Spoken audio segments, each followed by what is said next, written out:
What's up, gang? JP Bouvet here with my band Childish Japes, Asher Kurtz on guitar, Jed Lingat on bass. We're hanging out here at the beautiful Drumeo facilities. And today I want to talk to you about what I consider to be the 4 most important drum grooves. I'm going to show you what they are, and then I'm going to explain. I'm going to show you what they are, and you're going to be like, that's kind of simple. I know those grooves.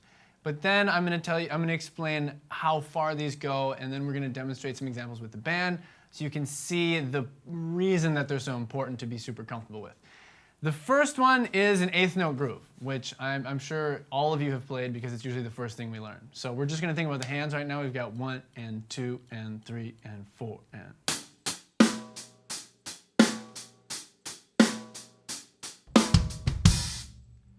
Essential groove number 2 is a 16th note groove with your right hand playing all the 16th notes. This is going to force you to slow down a little bit.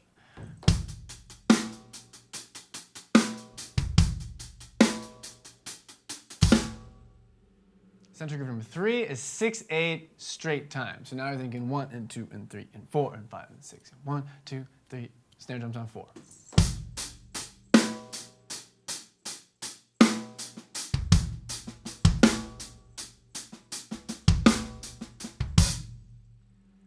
The 4th groove here it's going to be the curveball when you're working on stuff here, because now we enter the world of triplets. It's half-time triplet groove. So at a glance, it's going to sound like the first one, but now we're thinking triplets. So we're thinking 1 and a 2 and a 3 and a 4 and a 1 and a 2 and a 3 and a 4 and a...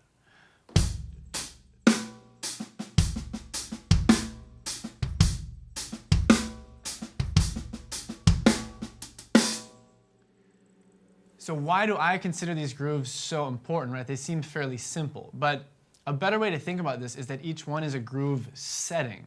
And within that groove setting, you can work on freeing up the kick drum to be anywhere. Or you can work on ghost note exercises. You can move the backbeat around. You can add embellishments and do all sorts of things. You can move your right hand all over the place.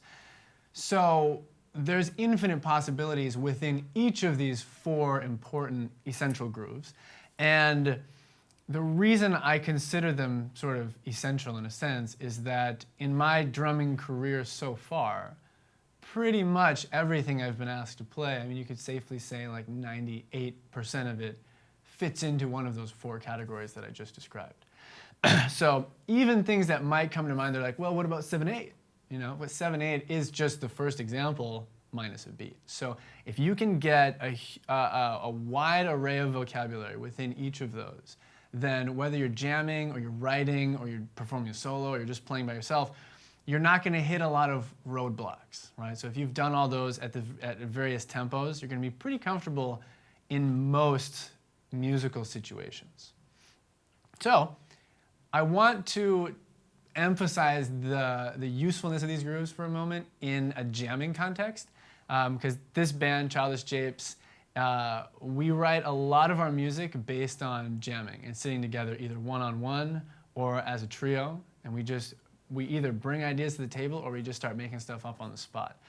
And it's a really common problem for, I know, a lot of people, self included, to feel like you're always playing the same stuff, or with a band especially, you get kind of stuck in the same tempos and the same rhythms and stuff.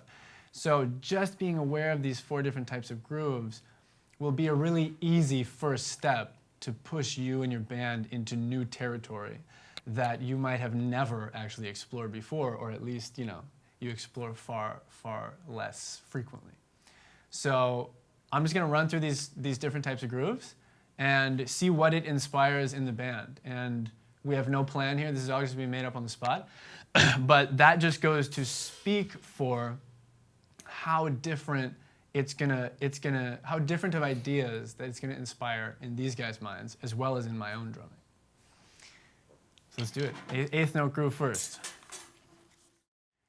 As we go through these grooves, I'm gonna start with a fairly simple version of the groove, and then I'm gonna start to embellish, I'm gonna start to add some stuff so that you can see what I mean by it being a groove setting, and within that setting, you're able to do quite a lot. That'll make it very obvious that you could work on these 4 grooves for the rest of your life when you take into account all the different things you can do within them. So let's hit it. I'll start playing, then you jump in, and we'll see where it goes.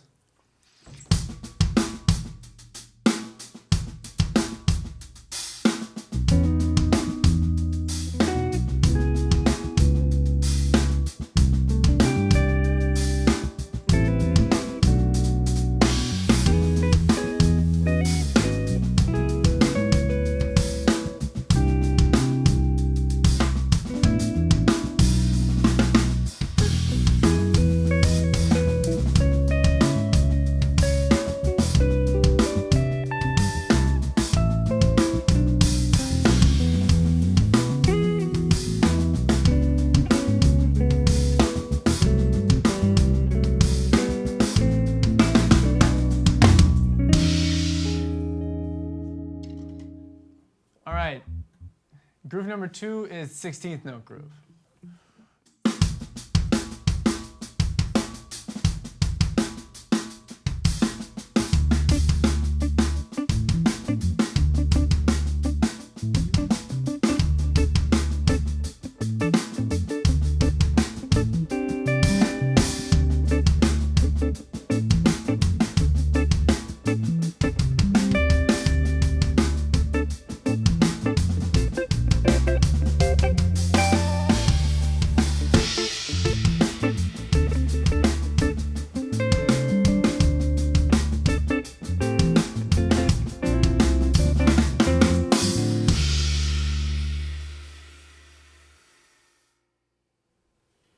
Groove number 3, 6/8, straight time.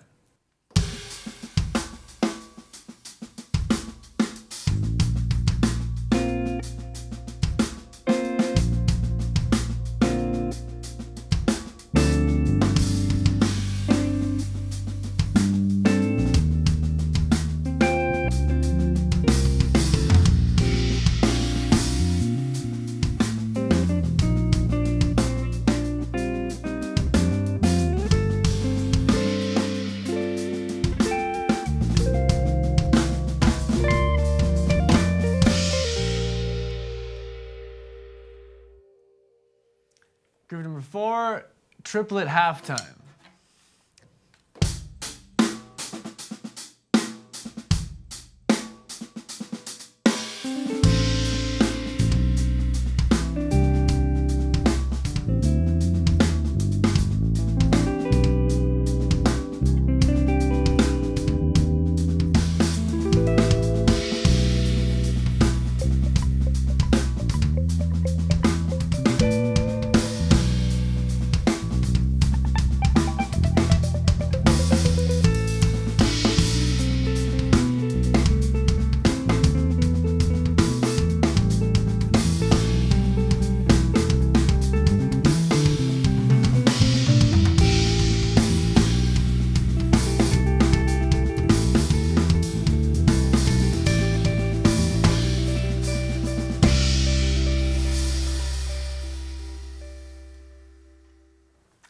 So there you've got those 4 most important grooves, those groove settings that we talked about. And as you can see, as we jump from one to the next, it brings out different ideas in me, and it would bring out different ideas that I could go practice in the practice room, but it also brings out different ideas for my bandmates, right? So those grooves just inspired totally different things for us. So I'm hoping that these creative tools, but simple but effective creative tools, can help you and the musicians you play with to escape that terrible feeling of, oh, I'm always playing the same stuff, we're always playing the same stuff. And yeah, I hope you get a lot of mileage out of it. We did a much more in-depth course on this with the Drumeo gang, so you can find that on drumeo.com. And if you want to find the music from the band, Childish Japes, you can find us on Instagram, Facebook, iTunes, Spotify, wherever you find music and people. Thanks for watching. Have a good day.